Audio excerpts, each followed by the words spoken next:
How about slot limits and regulations? This is In Through the Outdoors, and I'm your guide, Chasen Walter. Should we put a slot limit on Lake Oahe or any lake for that matter? What does biologist Mark Fincel think about it? You know, this is a whole different rabbit hole, but anytime you put a regulation on a lake, you're influencing harvest, right? And that has wide ramifications for all types of stuff. Great example is a 15-inch minimum. You know, people rave about a 15-inch minimum.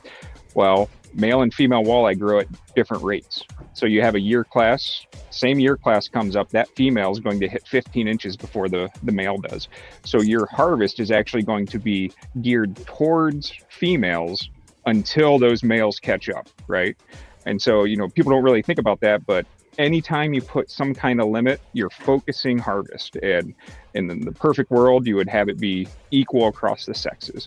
Me and Paul Bailey, my counterpart in North Dakota, just wrote a paper about that. And with our 1/20 limit here, we actually harvest more of the fish that are caught over 20 inches than they do in North Dakota. The 1/20, it sets a target, right?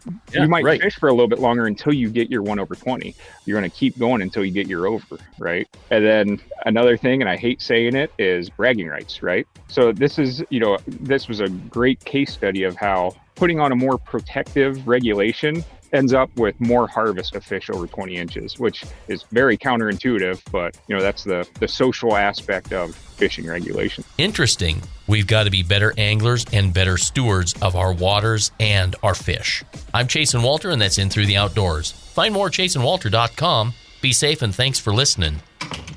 If you like what you hear and you want to listen to more, you'll find tons of stuff on my website at chasenwalter.com, including Between Hook Sets, the Real Story podcast, every Wednesday night at 7 p.m. on Facebook, YouTube, and wherever you dabble in podcasts.